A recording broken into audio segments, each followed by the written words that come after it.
Hello and welcome to episode 19 of the world's first Paul Weller fan podcast. I'm Dan Jennings, and 10 years ago I gave up my live streaming career as a radio presenter with one big regret: never getting to interview my hero, the legendary British musician Paul Weller. This podcast exists purely to solve that issue.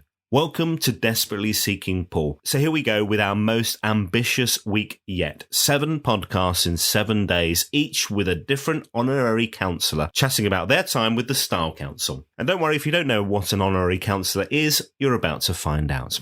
38 years after the single Speak Like a Child was released and Paul segued nicely from the Jam to his new venture, the Style Council, let's kick off with Hilary Robertson, or Hilary Seabrook as she was known back then if you're checking your sleeve notes. Nowadays, she's a creative working with words, online, in print, and on air. But in the 1980s, she played sax with the Style Council. And you're about to enter a magical world of musical memories.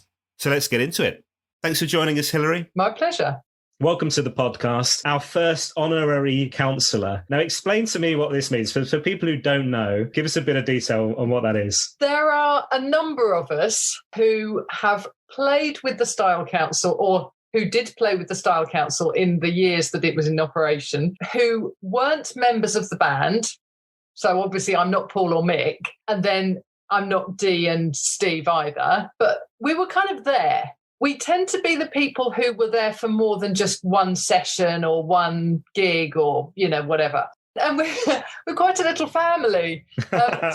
So my place as sax player was taken by Billy Chapman. While I was playing with the Style Council, Animal Nightlife, that Billy was playing with, split up. And as soon as they split up, Paul went, right, let's get Billy in. So I got out and Billy came in. But Billy and I are good friends. This is not a kind of, we don't hate each other or anything, Sure. So there's a little group of us who are friends because we have been honorary councillors.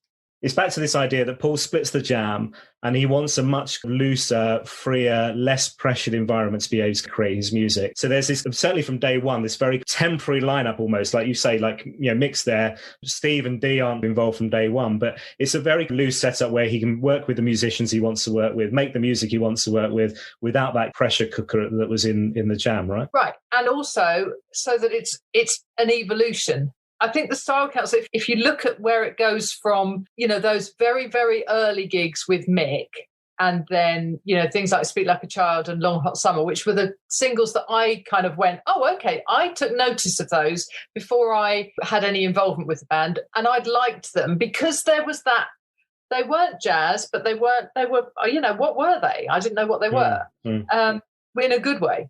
Paul evolved the Style Council from that, into something that was sort of became quite more formalised and that had more of its own style. And then when it had run its course, as far as he was concerned, that was it. It was like, well, I'm going to move on to something else. And I think that, I love that. I'm a massive fan of Miles Davis, and Miles Davis did exactly that, in that he played with a bunch of people and then went, yeah, okay, that was great, loved it, but now I'm going to move on and do something different. And I read somewhere, I think it was Ian Munn's book, around the idea that every track was treated as if it was like a little screenplay or a little story. And then basically they're almost like here's a brief for they're casting for talent to take part in this story, essentially, which is where they get the honorary councillors from, which I thought was really lovely. So when did you first become aware of Paul and his music? Was it the Style Council or were you into the Jam?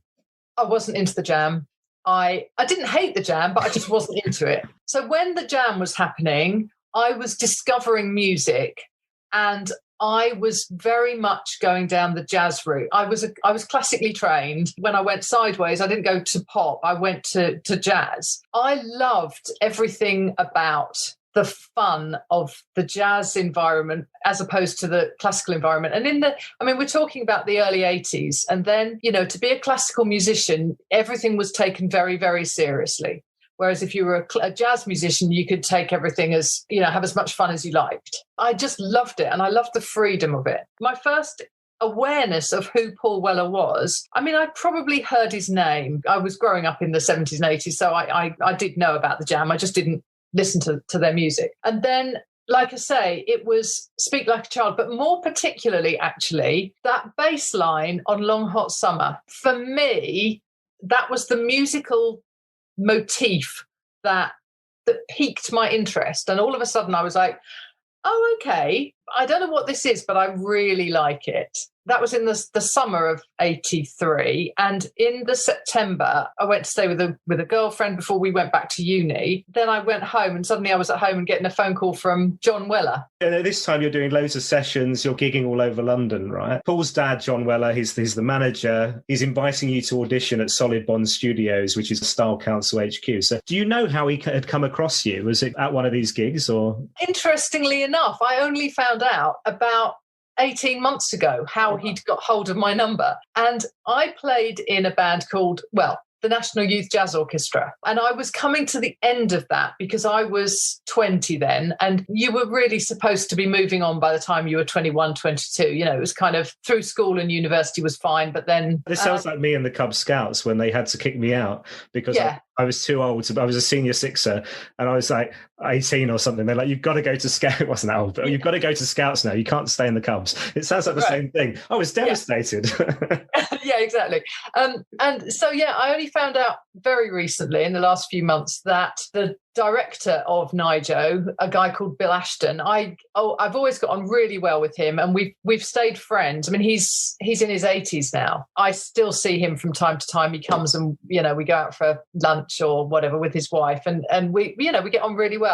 And he just dropped it into the conversation literally a couple of years ago, and I was like, whoa, wait a minute, how did I not know this?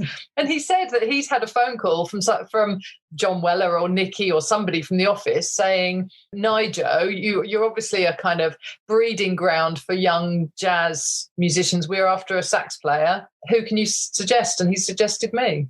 I love this. That's amazing. Wow.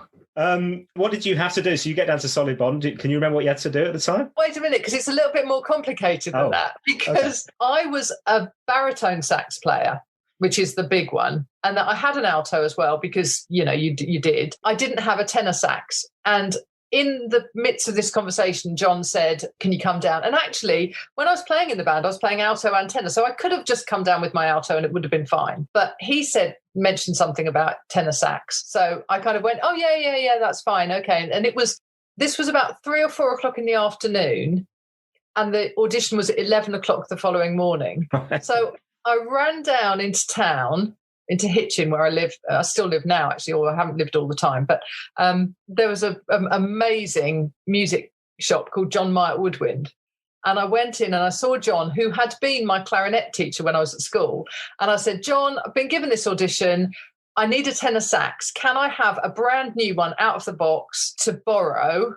I'll borrow it for 24 hours. If I get the gig, I'll buy it with the money I make, and if I don't get the gig, I'll just bring it back. And he went, yeah, that's fine. Oh, so brilliant. I took this brand new tenor sax down. And I'll be honest, I'm a bit naive on the sax. Is it something that comes out of the box ready to go, or do you have to tune it? Or no, you've got to tune it and all of that sort of stuff. You've got to, I mean, I spent the whole of that evening like practicing and trying to work out what he might want to hear, and obviously because I was a baritone sax player, so it wasn't a problem to have stuff to play, but I didn't know what he wanted to hear really. Or I think because I was in Nijo, Paul knew that I was going to be able to play, and it was more about whether I could fit in with the band, with him and Mick and the other guys, at Solid Bond and stuff. So I think it was as much that as anything else. And it's such a youthful, fresh, kind of exciting lineup. I was talking to Dennis Monday the other day about him bringing Steve White in. And I think Steve was 17, 18, crazy, like no age at all, like crazy. I think he was 17, and I think he turned 18 just before the European tour, which was why he was able to come on the tour. I think otherwise he would have had to, there would have had to be his mum coming along or something. I don't know. That cramped his style somewhat, Whitey, I'm sure. Can you remember what you actually did in the audition? Honestly, I can't. I really can't remember. I've got a vague recollection that they played me a track and asked me to kind of play along with it. Was it like X Factor where Paul and Mick are sat behind a big table with red buzzers? Oh, no. We were in the studio itself. I've got a funny feeling they might have been in the control room actually. But anyway, it was just like, get your sax out, play a bit. And then it was, right, okay, these are the dates, this is what we're going to do. And that was just to do, at that stage, that was just to do the European tour. So you're there for Paul's first European shows since breaking up the Jam. So this is October 1983, and you kick off in Zurich, and it's the world premiere of the Style Council Live. Isn't it called the Style Council with Paul Weller, or the Style, something like that? Is that? Oh, you got a poster behind you. I have, yeah. The Style Council feat Paul Weller. Feats Paul Weller, and Tracy and the Soul Square supporting. And it's a bit strange in the sense that, so the Style Council go first, then Tracy, and then the Style Council for the second and final part. Is that right? No, there was Vaughan to lose. Oh, first. Okay. Have you heard about Vaughan? Dancing, right? Is that right? Yeah. Oh, it was just amazing. He was a DJ. One of the nicest guys you could ever hope to meet. He was just, in fact, I'm getting chills thinking about him because, he died of AIDS some years later. But he just kind of got everything warmed up, and he was just amazing. He kicks off, then the Style Council, then Tracy, then the Style Council back again. And it's a pretty intensive schedule. I was kind of looking the other day. So you do have some nights off, but I'm imagining the nights off are quite full on, having heard stories of the Style Council out on the booze. So that first night in Zurich, let's kick off with that. Can you remember what it was like to play with the band from day one? Are these packed crowds? Yes. Oh, yeah. The one thing that I remember more than anything, they were shouting out names of songs that most of them I'd never heard of, but obviously things like the Jam songs. Right. That's what they wanted to hear. And it did actually wind Paul up. He really didn't like it. Yeah, I bet. Like screaming Eton Rifles or Town Called Menace or something. Yeah. Right? Having said that, the audiences loved what we did because Paul is still Paul. Don't forget. Do you know what I mean? It's still Paul Weller standing up there. It might not be the Jam, but it's still Paul. The stuff that you're all doing was incredible. The songs still stack up now, and we'll talk about that in a sec. So we're kicking off with things like It Just Came to Pieces in My Hand, Money Go Round, Dropping Bombs in the White House, Here's the One That Got Away, Long Hot Summer, I mean, Paris Match, Speak Like a Child. These are incredible songs, like you say. So it's not like you're hitting them with this new stuff and the Jam fans are kind of going, what is this? It's like, these are quality songs. Oh, absolutely. One of the things that I do remember about those shows in Europe was that because Kenny, people talked about people like Kenny, who was the. So Kenny was like the bouncer guy, right? Yeah. I've heard a bit from reading things, but yeah. Oh, he was great bloke. All of the guys who were involved, a lot of them had been involved with the Jam. They couldn't believe how much quieter on stage everything was. You could literally hear every part. You could hear everything that was going on. It wasn't just this wall of sound. We've talked a lot about Jam gigs on this, and the energy was ferocious where they're playing at 100 miles an hour, whereas actually the Style Council seems much more relaxed, much more just completely different world, isn't it, to what he was doing before? Yeah, and actually it didn't feel different to me to the jazz gigs that I was doing, in London, in the UK, because it didn't have to be the same every time. I mean, obviously, there was a format and we all had to know what everyone was doing, but it didn't have to be exactly the same every time. And that was really nice. I read somewhere that you all wore skiing gear for the Zurich gig. Is that right? Just for a bit, yeah. It was mad. It was. That must have been roasting hot on stage, surely. Yeah, I've got a funny feeling that it was only for a couple of songs, and we didn't wear the whole kit, but it was partly to be.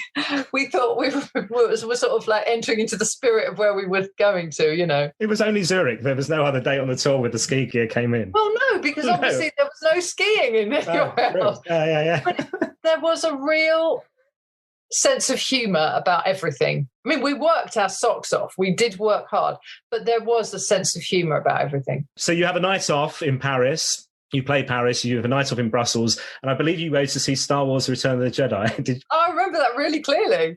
Yeah, not a bad film, apart from the Ewoks. I think it was all right. I like the Ewoks. Now you play Hamburg, and then a potential disaster in Amsterdam. So what? This is Halloween 1983. What happened in Amsterdam? There was a support band and they'd got a sax player. I'm always really organised. I'm a very kind of get my stuff sorted. None of this running around last minute, So I'd got my saxes out backstage while they were playing and sort of warming up. getting everything sorted. I must have walked away, come back, and the alto was gone. So I'd got I think I had the tenor with me, and then the alto was gone, like just before the gig, and it was hell. I mean, it was really scary because this was I was at uni at the time, but this was my livelihood, my sax. And let me tell you, sax players are like guitarists and everything else. We're very precious about our instruments. You couldn't have just gone out and got me another alto and just gone, there you go. I wanted my horn. So Paul made an announcement on stage. And what happened was that why is Paul having... I love the fact that Paul's making the announcement. Well, yeah, he was like, he was annoyed. And so what happened was, he made the announcement. We either messed around with the set list or something. Anyway, and then all of a sudden, what had happened was that the support band had been driving, and they realised that they'd got one sax too many or something, and so they came back and deposited it, and it was fine, and I played the rest of the gig. And I suppose that looseness helps in a way, like you say, you can just kind of change the set list to fit and work it all out. I think so. I've got no real recollection of how that happened, but it all worked out. Oh, brilliant. In terms of recording, so you were on the recording from My Ever-Changing Moods, which was the Style Council's 5th single. There are like about 5 or 6 different versions, so I'm going to do a quick test with you, see if you remember, right? So we've got the short version. Were you on that one? I'm not sure if I'm on what is called the short version. Oh, yeah, that's the 7-inch. Then there's the long version. Yeah, that's the 12-inch. Then the slow version. Yeah, that's that. I'm not on that because it's either with guitar or violin. There's one with violin. Yeah, then the fast version. Oh, I don't know about the fast version. And then a version on the album, which was Paul or accompanied by piano, whether he was on piano or not, I'm not sure. But the main single, the one we know and love, Paul on vocals, guitar, Mick on piano, Steve on drums, you on sax. Peter Wilson, which we talked about the Jam, is like this former Jam producer. He's on synth. Barbara Snow on trumpet. So like this Honorary Councillors things expanding like you talked about. What can you remember about recording that song? I don't think when we recorded it, we were sure whether it was going to be a single or not. All right. When we came back from the tour, we were sitting on the tour bus and Paul just turned around and said to me, we're going to do some recording next week. Do you want to come in? And so I went, well, yeah, obviously. So I just sort of turned up and he would be like, oh, we're going to do this track. Oh, we're going to do that track. We're going to do this, Sometimes he would play me a track and then say, that's what we're going to do, but we're not going to record that today. We're going to, do another or whatever, and I'd go away and think about it and come back or whatever. Yeah, so it's hard to remember individual recording sessions.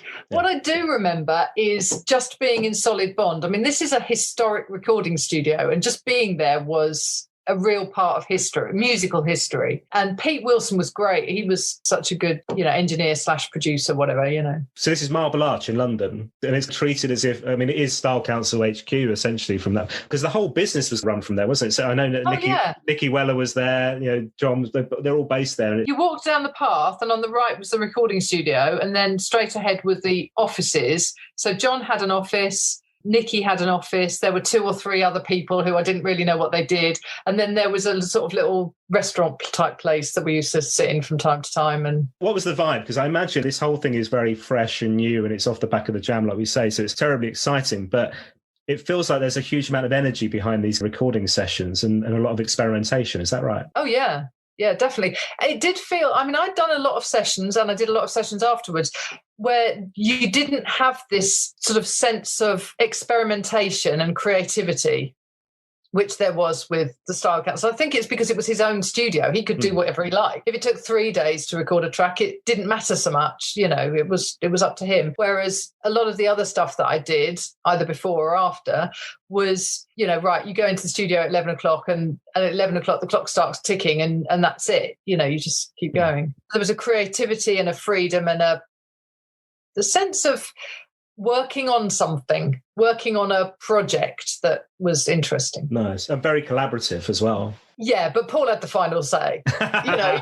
You could be as creative as you like, but if it wasn't what Paul wanted, then, So there were times when Pete would say, right, this is the sax line, play it on a keyboard, and then I would play it and that would be it. Right. So there were times when that was done the way it was done. But there were other times when there was discussion and let's see what you can do. Black Barn feels like the same kind of vibe now from what I hear in terms of that experimentation. He's able to go in whenever he wants and create stuff together. One song I have to talk to you about is one that I think the entire Style Council and probably the entire Weller community absolutely love, which is Headstart for Happiness. Oh, it's my favourite. Yeah. What a tune. And this is you, Mick, DC Lee, and Barbara on trumpet again.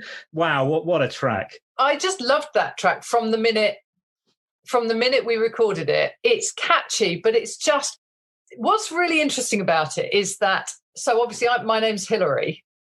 Well, Hilary, hilarious, hilarity, it means that you're happy. The song really resonated with me because it's how I feel, which is that I feel like I had a head start to happiness because of my name, and because it's like, if you're called Hilary, you have to be kind of fun, and it is a great pop song. And I bet that was a really good one to play live as well, yeah?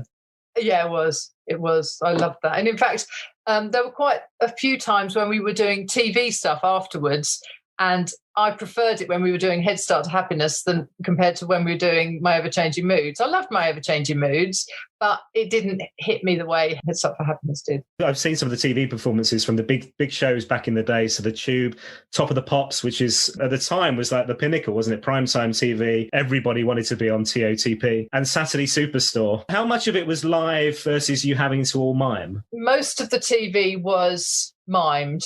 The Tube was live. In the early 80s, there was this whole thing about the TV companies, I think for technical reasons, wanted everything to be pre-recorded and just mimed. But the musicians obviously wanted to perform live. So there was a mixture of stuff. It was beginning to change then, but certainly the Tube was completely live. That was so much fun. And that show was live as well. The whole thing. It broadcast live as well, didn't it? Yeah. Not just, that must have been terrifying.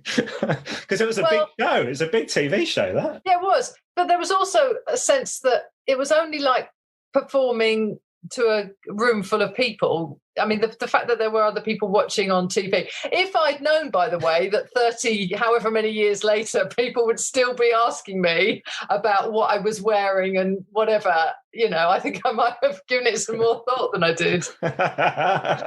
There's this lovely quote in Mr. Cool's Dream, the book I mentioned earlier, which that the Style Council, it comes from Paul, and he said, the Style Council will always represent youth, vitality, sunshine, and friendships made that have pretty much endured. I loved it. It feels like for you, that's bang on point as well, because I know there's lots of connections and you're still in touch with lots of people from the band at that time, yeah? Yeah, there is something about the connections you make when you are working hard. I mean, don't get me wrong, it was fun, but you worked hard, but you could also be creative, and we were always listening to different music and books. I mean, I've actually got a book upstairs that Paul lent me on that tour that I keep thinking, oh God, I must remember to give him that back, but it's like 38 years later. I'm not sure that it'll be like a library. It'll be like, there's a fine on that. it's exactly. Yeah. How did you feel when you heard the first album? So Cafe Bleu comes out, and I mean, as a jazz fan, I imagine you love it because there's like 6 tracks that Paul isn't even singing on. There's a rap, a gospel, which I think you might have played on. Would that be right? I did, yeah. Which is, I mean, not Paul rapping, although he has done a bit in his time, but this is Dizzy Heights rapping. Yeah. It feels so brave to go, do you know what this is? I don't know. I mean, the record label must have been like, what's going on? I think that there was a sense everywhere among the with the label, with the music press, with the radio and everything, that this was a bit odd, and you either thought it was good because it was a bit odd, or you thought it was bad because it was a bit odd. I think that was one of the reviews for this podcast. I've been proud of that album since the moment I heard it, because of course when you're recording tracks you don't know what the whole album sounds like. I wasn't involved in the process of mixing and choosing what track went on where and in what order or whatever. So when I kind of got my copy, got my LP, and kind of went, oh okay, and started and played it, and I was like, this is good. I really liked the fact that there were so many different people on different tracks. There's Paul, Mick, Steve D, but then there were everybody else, and Paul wasn't on everything, and I loved it for that. Loved it. Were you there when D comes on board, and did you feel like suddenly there's a connection between not just D and Paul, but the four of them with Mick and Steve, and it feeling like there's suddenly this nucleus of a band? Yes, I think so. She has got something special. And she just worked. The four of them worked so well together. And it was obvious that the rest of us were contributing, but we were only contributing, whereas the four of them, I think it was during that European tour that they started to kind of go, yeah, okay, we're here now, and this is who we are. Can you remember your final day with the Style Council? Yeah, I was in tears. I bet. Should I touch on this, or is this going to be emotional? You can. It's fine. I have a lot of respect for Paul, and always will have.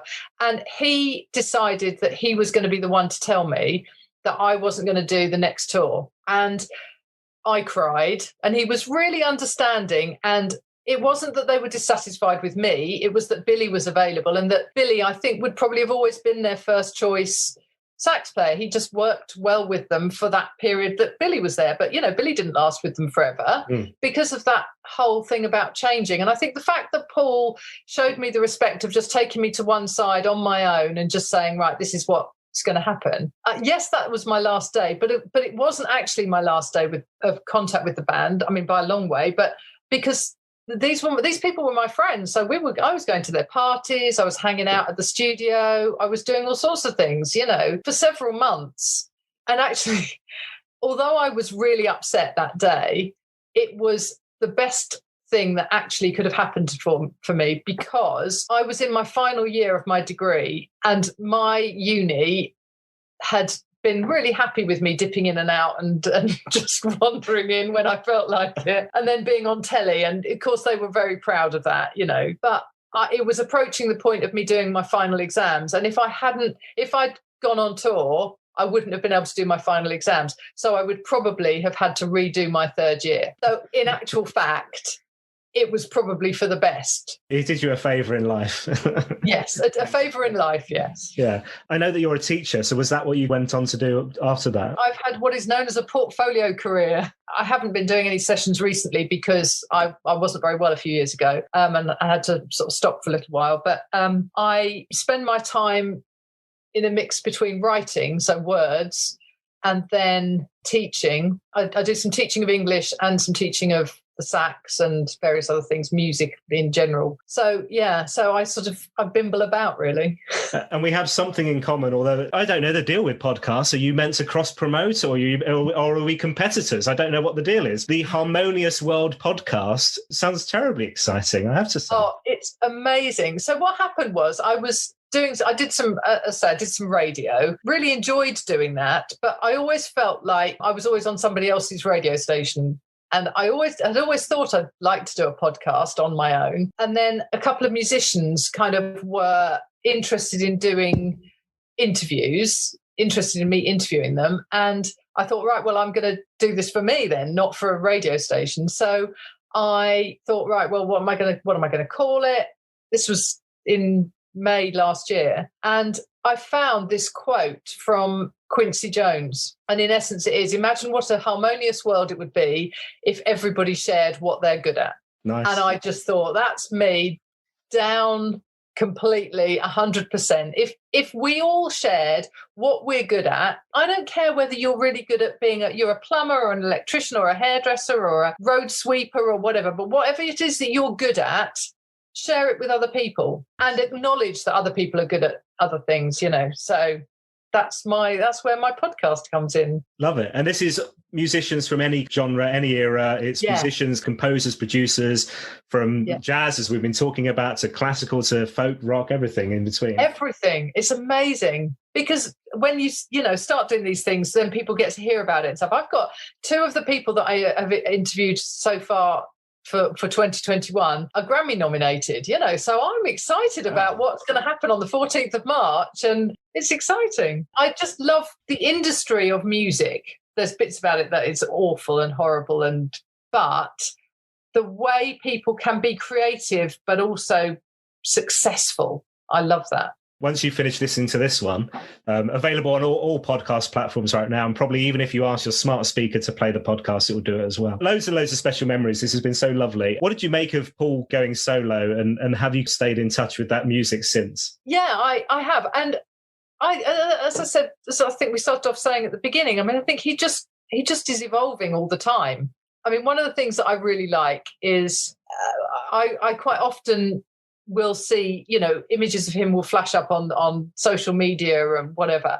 I think one of the things that I like about him is he is never afraid to be himself. That seems to be important to him. And I think visually and musically, he wears what he wants to wear. He has his hair cut the way he wants to have his hair cut at the time, and, all of that sort of stuff. So I've always been aware of what he's been doing all the way through. And I think he may be going out as Paul Weller, but he's never a solo artist. He's always collaborating with other people, whether that's in musically or whether that's just in performance, whether it's in the creation of the songs and that sort of thing, or whether it's just in the performance. But he's always generously collaborating with other people, and I've always really, really respected that. And every once in a while I'll hear a song and go, well, I can hear it's Paul. Obviously I'm tuned into his voice, and I hear it and go, yeah, okay, I really like that. I mean, there are others that leave me a bit like, yeah, all right, but I do think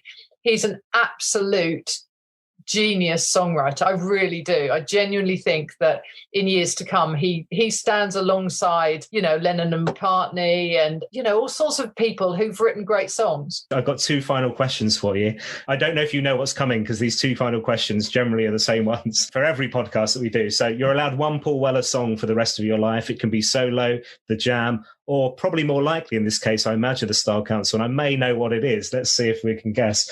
And then your second question is, the idea of this podcast is to lead up with a big meeting with Paul, a chat that I've never managed to secure in my radio career. The one big regret I have from giving up a career as a broadcaster 10 years ago. What should I talk to Paul about? Is there any question you think I should cover off? So fire away. What song do you want to go with? Well, obviously, it's going to be Headstart for Happiness. I told you. I've won 20 quid.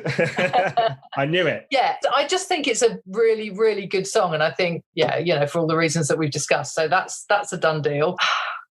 I would ask Paul about his... I tell you what I would ask him, actually. I would ask him about where he gets his inspiration from, because I love the fact that he gets his inspiration from loads of different places, from literature and art and life in general and the news. And, he's very aware of the world. And I love that. And I think to be that connected to so many different things is a sign of somebody who's just a good person. And I think to get to the bottom of that would be really interesting. You can tell that you're a professional, because that is a killer question. Great. I shall add that to the top of my list.